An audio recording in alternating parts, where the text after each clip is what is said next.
Assalamualaikum warahmatullahi wabarakatuh. Shalom, Om Swastiastu, Namo Buddhaya, Salam Kebajikan. Perkenalkan, nama saya Willy Christian Palubak dengan NIM S1A1220079. Di sini saya akan mempresentasikan atau menjelaskan mengenai sistem rekayasa sipil. Nah, sebelum itu berikut profil saya. Saya adalah mahasiswa S1 Teknik Sipil, Fakultas Teknik, Universitas Haloleo, Angkatan 2022, yang sekarang berada di semester 3. Nah, di sini saya akan menjelaskan tentang sistem rekayasa sipil. Nah, pada pokok materi atau materi-materi yang saya akan bawakan, yang pertama mengenai definisi sistem rekayasa sipil. Kemudian yang kedua, sejarah perkembangan rekayasa sipil. Yang ketiga, komponen utama dari sistem rekayasa sipil. Yang keempat, konsep dasar dalam sistem rekayasa sipil. Yang kelima, peran dan tanggung jawab insinyur dalam masyarakat. Yang keenam, perencanaan konstruksi dan pemeliharaan struktur. Dan yang terakhir, perencanaan dan pengembangan sistem transportasi. Oke. Pokok materi yang pertama mengenai definisi sistem rekayasa sipil. Seperti yang kita ketahui, sistem rekayasa sipil terdiri dari 3 kata. Yang pertama, sistem. Sistem adalah suatu kumpulan atau himpunan dari suatu unsur, komponen atau variabel yang terorganisasi, saling berinteraksi, saling bergantung satu sama lain. Kemudian rekayasa. Rekayasa ini dalam bahasa Inggris disebut juga engineering. Merupakan penerapan ilmu dan teknologi untuk menyelesaikan permasalahan manusia. Artinya untuk membantu kebutuhan dalam hal mobilitas atau mobilisasi kegiatan-kegiatan manusia. Kemudian sipil. Sipil dalam hal ini berkaitan pada jurusan kita, yaitu teknik sipil. Teknik sipil sendiri merupakan salah satu cabang ilmu teknik yang mempelajari tentang bagaimana merancang, merenovasi, membangun suatu infrastruktur untuk kemaslahatan hidup manusia. Nah, adapun mengenai sistem rekayasa sipil sendiri secara umum, sistem rekayasa sipil adalah bidang ilmu yang berkaitan dengan perencanaan, konstruksi, dan pemeliharaan infrastruktur fisik, seperti jalan raya, jembatan, bendungan, gedung, pelabuhan, lapangan terbang, sistem air bersih, saluran drainase, dan masih banyak lagi. Ini adalah salah satu cabang utama dari rekayasa yang berfokus pada pengembangan dan pemeliharaan struktur dan fasilitas yang tentu saja digunakan oleh masyarakat dari berbagai kalangan untuk berbagai keperluan hidup masing-masing. Kemudian masuk ke pokok materi yang kedua. Pokok materi yang kedua mengenai sejarah perkembangan sistem rekayasa sipil. Sejarah perkembangan sistem rekayasa sipil dapat kita telusuri hingga pada zaman kuno, ketika manusia pertama kali membangun struktur untuk keperluan irigasi dan transportasi. Contohnya pada peradaban Mesir kuno, misalnya, dikenal dengan kemajuan mereka dalam konstruksi piramida dan bendungan yang seperti kita ketahui, Mesir sangat terkenal akan piramidanya. Kemudian juga pada zaman Romawi, rekayasa sipil mencapai puncaknya dengan pembangunan jalan raya, akueduk, dan bangunan megah seperti Colosseum yang terkenal sebagai salah satu benda atau bangunan yang bersejarah di dunia ini. Kemudian selama abad pertengahan, kemajuan ini melambat, tetapi pada zaman Renaissance membawa kembali minat pada ilmu pengetahuan dan teknologi, sehingga memicu perkembangan di bidang rekayasa sipil. Kemudian pada revolusi industri di abad ke-18 dan ke-19 membawa perubahan besar dalam metode konstruksi dan material yang digunakan. Terobosan dalam teknologi seperti mesin uap dan besi cor memungkinkan pembangunan struktur yang lebih besar dan efisien. Abad ke-20 menyaksikan pertumbuhan pesat dalam rekayasa sipil dengan peningkatan teknologi beton bertulang, jembatan gantung, dan teknik desain modern. Selain itu, munculnya komputer dan teknologi informasi telah mengubah cara perhitungan struktural dan perencanaan infrastruktur dilakukan. Hingga saat ini, rekayasa sipil terus berkembang dengan pendekatan berkelanjutan dan penerapan teknologi canggih seperti yang kita kenal pada saat ini BIM atau Building Information Modeling untuk meningkatkan efisiensi dan keberlanjutan proyek konstruksi.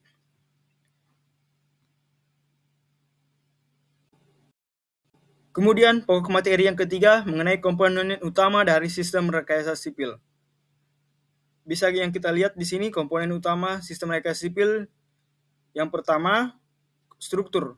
Struktur ini melibatkan perancangan, konstruksi, dan pemeliharaan berbagai jenis struktur seperti bangunan gedung, jembatan, bendungan, tanggul, menara, dan berbagai macam bangunan struktur lainnya.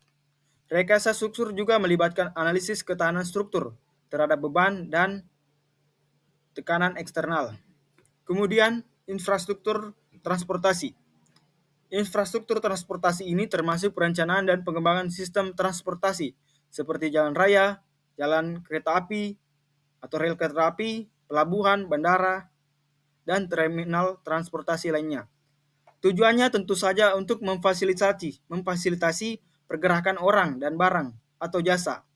Artinya ada kemudahan atau efektif dari pergerakan mobilisasi manusia atau barang dan jasa. Yang ketiga, infrastruktur air bersih dan sanitasi. Hal ini berkaitan pada rekayasa sipil yang mencakup perancangan dan pemeliharaan sistem air bersih, pengolahan limbah, dan saluran drainase. Ini penting untuk kesehatan masyarakat dan lingkungan. Yang keempat, pengelolaan proyek. Pengelolaan proyek ini berkaitan pada manajemen proyek. Manajemen proyek adalah bagian integral dari rekayasa sipil itu sendiri.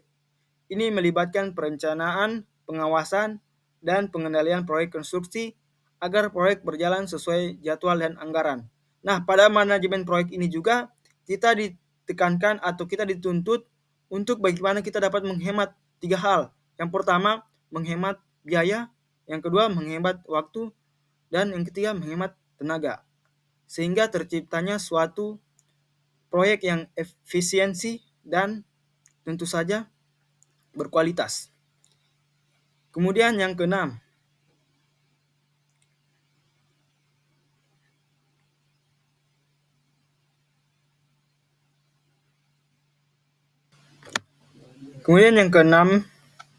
mengenai geoteknik. Geoteknik ini adalah studi yang mengenai karakteristik tanah dan batuan yang relevan untuk konstruksi itu sendiri. Geoteknik ini diperlukan untuk menentukan fondasi yang aman dan stabil untuk struktur. Jadi, ilmu geoteknik ini sangat berpengaruh pada pembangunan suatu infrastruktur. Kemudian, teknik hidrologi. Teknik hidrologi ini melibatkan studi mengenai siklus air dan perencanaan sistem drainase serta pengenangan banjir. Artinya sebelum kita membangun bangunan yang berkaitan dengan air, kita harus memperhatikan pada ilmu teknik hidrologi itu sendiri. Kemudian teknik material. Teknik material ini melibatkan pemilihan dan pengujian bahan konstruksi yang tepat untuk mencapai kinerja yang diinginkan dan ketahanan terhadap cuaca dan beban lingkungan. Artinya dalam membangun suatu infrastruktur atau suatu bangunan, kita dituntut untuk memilih material yang sesuai terhadap bangunan itu sendiri dan lingkungan sekitarnya, termasuk itu cuaca, suhu, dan lain-lain. Kemudian keamanan dan peraturan. Karena rekayasa sipil memiliki dampak yang signifikan pada keamanan masyarakat, hal ini tunduk pada peraturan dan standar yang ketat, termasuk peraturan bangunan dan kode keselamatan. Nah, sistem rekayasa sipil ini tentu saja sangat penting bagi perkembangan masyarakat dan ekonomi karena menyediakan infrastruktur yang diperlukan untuk kehidupan sehari-hari. Selain itu, bidang ini juga terus berkembang dengan perkembangan teknologi dan tuntutan untuk infrastruktur yang lebih berkelanjutan dan ramah lingkungan. Pokok materi yang keempat yaitu mengenai konsep dasar dalam rekayasa sipil. Konsep dasar dalam rekayasa sipil meliputi infrastruktur, perencanaan, desain, konstruksi, pemeliharaan, dan ketahanan. Infrastruktur. Infrastruktur adalah jaringan fisik yang mendukung kehidupan dan aktivitas manusia. Ini mencakup sistem transportasi, pasokan air bersih, pengolahan limbah, listrik, dan masih banyak lagi. Kemudian perencanaan. Rekayasa sipil melibatkan perencanaan detail untuk mengidentifikasi masalah dan solusi terbaik dalam pembangunan infrastruktur. Kemudian yang ketiga, desain. Desain ini adalah proses perencanaan infrastruktur yang melibatkan pemilihan bahan, ukuran struktur, dan aspek-aspek teknis lainnya yang sangat penting. Yang keempat, konstruksi. Konstruksi ini adalah tahap di mana infrastruktur fisik sebenarnya dibangun sesuai dengan desain yang telah direncanakan. Artinya kita membangun desain sesuai dengan apa yang kita rencanakan supaya terjadinya sebuah proyek yang berjalan dengan baik dan tentu saja akan menghasilkan suatu bangunan yang berkualitas dan tahan. Kemudian pemeliharaan. Setelah infrastruktur selesai dibangun, pemeliharaan terus-menerus diperlukan untuk memastikan kelancaran operasional dan tentu saja keselamatan. Kemudian yang keenam, ketahanan. Rekayasa sipil juga melibatkan analisis ketahanan struktur terhadap beban dan kondisi eksternal seperti gempa bumi, badai, angin, dan lain-lain. Kemudian peran dan tanggung jawab insinyur sipil dalam masyarakat. Ini adalah pokok materi kelima.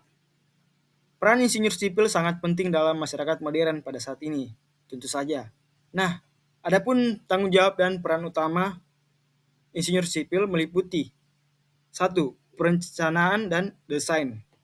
Insinyur sipil bertanggung jawab untuk merencanakan dan merancang infrastruktur yang efisien dan tentu saja aman sesuai dengan kebutuhan masyarakat sehari-hari.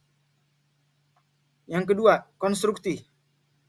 Mereka memastikan infrastruktur fisik dibangun sesuai dengan desain yang telah direncanakan, mengelola proyek konstruksi, dan tentu saja memastikan kualitas dan keamanan pekerjaan. Yang ketiga, pemeliharaan. Insinyur sipil terlibat dalam pemeliharaan dan perbaikan infrastruktur yang ada untuk memastikan kelancaran operasionalnya. Yang keempat, ketahanan dan keselamatan. Memahami dan memastikan ketahanan struktur terhadap bahaya seperti gempa bumi, banjir, dan cuaca ekstrim. Selain itu, mengidentifikasi dan mengurangi risiko keselamatan bagi pengguna infrastruktur itu sendiri. Kemudian yang kelima, lingkungan. Berkontribusi pada upaya perlindungan lingkungan melalui perencanaan dan implementasi infrastruktur berkelanjutan. Selanjutnya, inovasi teknologi. Inovasi teknologi ini mengikuti perkembangan teknologi dan menerapkannya dalam perencanaan dan konstruksi infrastruktur itu sendiri. Nah, pada inovasi teknologi ini sangat diperlukan, apalagi pada zaman modern sekarang ini. Karena dengan adanya inovasi teknologi dapat mempercepat dalam pengerjaan suatu infrastruktur yang akan dibangun. Dan tentu saja dari segi kualitas sangat tinggi. Kemudian kepatuhan dan regulasi. Artinya di sini memastikan bahwa semua proyek mematuhi peraturan dan standar keselamatan serta persyaratan hukum yang berlaku.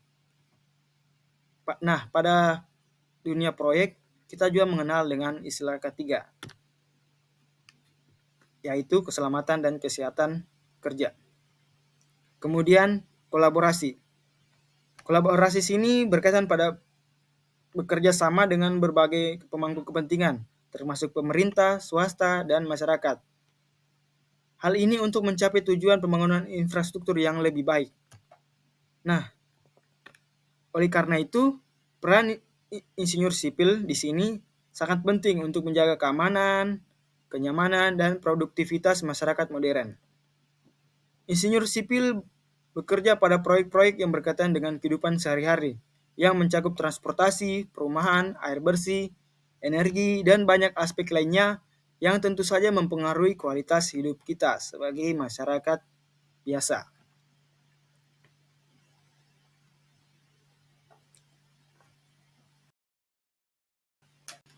Nah, pada sistem rekayasa sipil juga kita mengenal dengan istilah perancangan, konstruksi, dan struktur.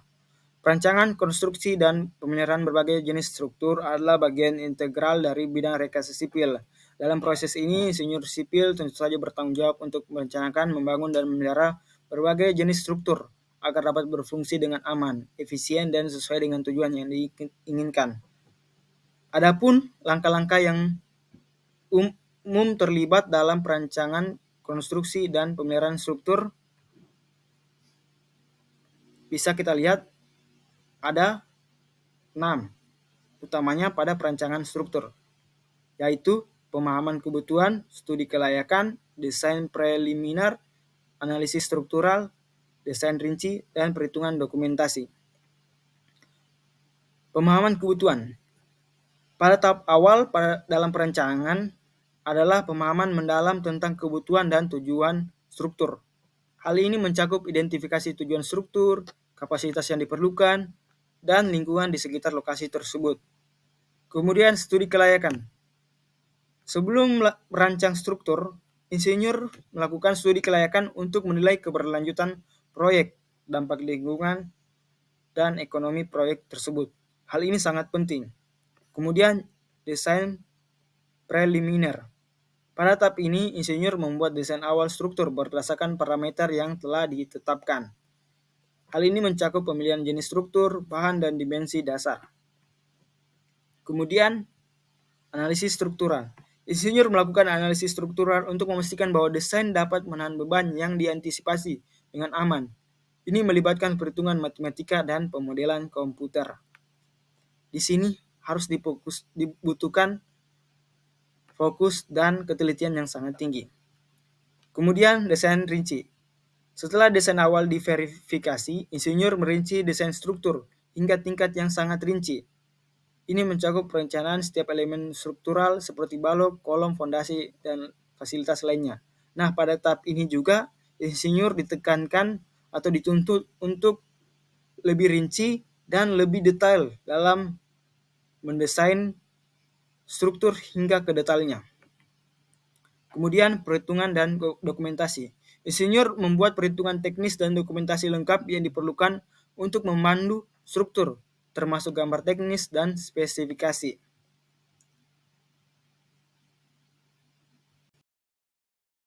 Kemudian kita masuk ke konstruksi struktur. Konstruksi struktur terdiri dari beberapa tahap. Yang pertama, persiapan situs. Tahap awal konstruksi melibatkan persiapan situs, termasuk membersihkan area, menyiapkan fondasi, dan mengukur lokasi. Yang kedua, pengadaan bahan. Bahan konstruksi seperti beton, baja, kayu, dan lainnya harus dipasok dan disimpan di lokasi konstruksi. Yang ketiga, pembangunan fondasi. Fondasi struktur harus dibangun terlebih dahulu. Ini adalah dasar yang mendukung seluruh struktur. Yang keempat, konstruksi struktur utama. Selama tahap ini, elemen-elemen struktur seperti kolom, balok, dinding, dan atap dibangun sesuai dengan desain. Yang kelima, instalasi sistem. Jika diperlukan, sistem seperti listrik, air, sanitasi, dan HVAC atau dalam hal ini pemanas, ventilasi, dan pendinginan diinstal.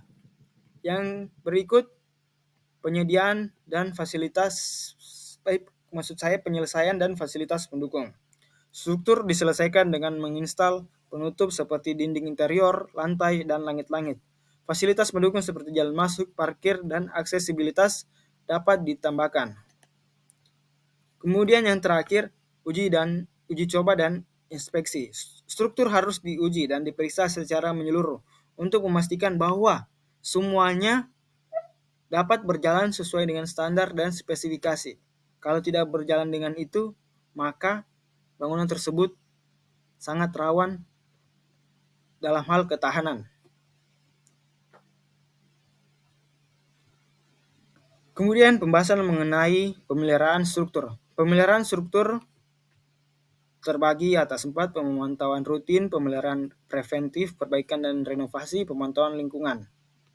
Pemantauan rutin. Pemeliharaan dimulai dengan pemantauan rutin kondisi struktur.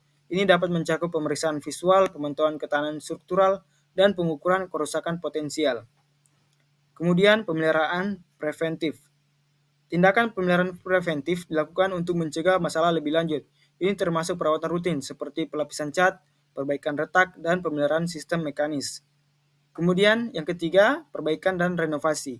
Ketika struktur mengalami kerusakan atau keausan yang signifikan, perbaikan dan renovasi sangat diperlukan. Hal ini dapat mencakup perbaikan fondasi, penggantian komponen struktural, atau perbaruan teknologi. Yang keempat, pemantauan lingkungan. Pemantauan lingkungan di sekitar juga tentu saja harus dipantau. Ini termasuk memastikan drainase yang baik, perlindungan terhadap erosi, dan manajemen air yang tepat. Perancangan, konstruksi, dan pemeliharaan struktur tentu saja adalah proses yang kompleks dan memerlukan kolaborasi antara insinyur sipil, arsitek, kontraktor, dan pemilik proyek. Tujuannya adalah menciptakan dan menjaga struktur yang aman, tahan lama, dan sesuai dengan tujuan yang diinginkan. Nah, pada sistem rekayasa sipil juga kita mengenal dengan perencanaan dan pengembangan sistem transportasi. Perencanaan dan pengembangan sistem transportasi adalah proses penting dalam rekayasa sipil yang bertujuan untuk merancang, membangun, dan mengelola infrastruktur transportasi yang efisien dan aman. Sistem transportasi mencakup berbagai mode transportasi, termasuk jalan raya, kereta api, transportasi udara, transportasi air, dan transportasi darat atau transportasi umum. Berikut adalah langkah-langkah utama dalam perencanaan dan pengembangan sistem transportasi. Ini adalah pokok materi yang terakhir. Adapun langkah-langkah dalam perencanaan dan pengembangan sistem transportasi, yang pertama ini bisa kita lihat identifikasi kebutuhan dan tujuan. Tahap awal dalam perencanaan sistem transportasi adalah mengidentifikasi kebutuhan dan tujuan yang ingin dicapai. Ini melibatkan pemahaman tentang populasi yang dilayani, permintaan transportasi, masalah transportasi yang ada, dan tujuan jangka panjang. Yang kedua, tentu saja studi kelayakan. Studi kelayakan ini melibatkan analisis terperinci tentang keberlanjutan suatu proyek, dampak lingkungan, ekonomi, dan dampak sosial dari sistem transportasi yang diusulkan. Hasil studi ini dapat mempengaruhi keputusan untuk apakah kita melanjutkan atau menghentikan suatu proyek. Kemudian yang ketiga, perencanaan jaringan transportasi. Perencanaan jaringan transportasi. Pada tahap ini, perencana harus betul-betul merancang jaringan transportasi yang efisien, termasuk rute jalan, rel kereta api, pelabuhan, dan bandara. Ini juga mencakup perencanaan berbagai mode transportasi yang akan digunakan, seperti transportasi umum dan transportasi pribadi. Yang keempat, perencanaan infrastruktur. Setelah rute dan jaringan transportasi kita tentukan, langkah berikutnya adalah merancang infrastruktur fisiknya. Ini termasuk perencanaan jalan raya, jembatan, terowongan, stasiun kereta api, bandara, dan fasilitas transportasi lainnya. Yang kelima, manajemen lalu lintas. Manajemen lalu lintas sangat penting untuk merencanakan dan mengelola lalu lintas dengan baik. Hal ini melibatkan perencanaan sistem isyarat lalu lintas, manajemen parkir, pengaturan persimpangan, dan pengendalian lalu lintas untuk menghindari kemacetan. Nah, pada manajemen lalu lintas ini, jika tidak dikelola dengan baik, sangat berdampak pada berbagai sektor. Misalnya saja, pada saat kita berpergian, jika terjadi kemacetan, itu akan menunda aktivitas kita yang lain. Dan itu tentu saja akan mempengaruhi perekonomian di suatu kota. Karena jika kemacetan, tentu saja kita akan membutuhkan atau mengeluarkan bahan bakar yang lebih banyak lagi. Nah, kemudian keamanan. Atau yang keenam, keamanan. Keamanan transportasi adalah faktor utama. Ini mencakup perencanaan dan implementasi langkah-langkah keamanan, seperti pembatasan kecepatan, desain jalan yang aman, sistem pencegahan kecelakaan, dan perencanaan evakuasi darurat. Ini sangat penting ya. Yang ketujuh, pengembangan teknologi.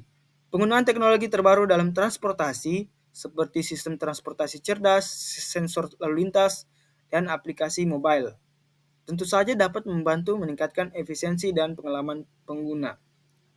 Nah, untuk di Kota Kendari ini mungkin masih belum dilakukan, tapi suatu saat kita sebagai masyarakat mengharapkan dapat adanya inovasi dari Kementerian Perhubungan untuk setidaknya bagaimana memanfaatkan teknologi yang semakin canggih ini dalam hal pengaturan lalu lintas. Yang kedelapan, pengelolaan lingkungan. Perencanaan dan pengembangan sistem transportasi harus diperhitungkan dampak lingkungan. Ini mencakup mitigasi dampak seperti pengelolaan limbah, perlindungan habitat alam, dan penanaman pohon. Yang kesembilan, peraturan dan persetujuan. Proyek transportasi seringkali memerlukan persetujuan dan izin dari otoritas pemerintah. Ini betul ya. Kemudian dari perizinan ini tentu saja termasuk perizinan lingkungan, izin konstruksi, dan persetujuan pembebasan lahan. Nah, seperti yang kita ketahui, proyek-proyek di Indonesia ini salah satu izin yang sangat susah atau yang sangat sulit adalah izin pembebasan lahan. Ini dapat memakan waktu bertahun-tahun jika tidak ditangani dengan serius oleh owner proyek itu sendiri. Kemudian yang ke-10, pembiayaan dan anggaran. Mengembangkan rencana pembiayaan yang memadai untuk membangun dan mengelola sistem transportasi. Hal ini melibatkan penentuan sumber dana, analisis biaya manfaat, dan alokasi anggaran. Yang ke-11, konstruksi dan implementasi. Setelah perencanaan selesai dan sumber dana tentu saja tersedia, tahap konstruksi langsung saja dimulai. Hal ini melibatkan pembangunan infrastruktur dan instalasi sistem transportasi. Yang ke-12, pemeliharaan dan pengelolaan operasional. Sistem atau setelah sistem transportasi beroperasi, diperlukan pemeliharaan rutin dan pengelolaan operasional untuk memastikan kelancaran dan keamanan dari sistem tersebut. Kemudian yang terakhir, yang ke-13, evaluasi dan pemantauan. Sistem transportasi harus terus dievaluasi dan dipantau untuk bagaimana mengidentifikasi masalah dan peluang perbaikan. Dengan mengumpulkan data dan umpan baik dari pengguna, perbaikan dapat dilakukan untuk meningkatkan efisiensi dan kualitas layanan. Artinya dibutuhkan respon balik dari masyarakat pengguna atau konsumen. Ini sangat dibutuhkan. Proses perencanaan dan pengembangan sistem transportasi dari yang saya paparkan adalah upaya yang sangat rumit dan memerlukan kolaborasi antara berbagai pemangku kepentingan, termasuk itu pemerintah, insinyur sipil, perusahaan swasta, dan masyarakat.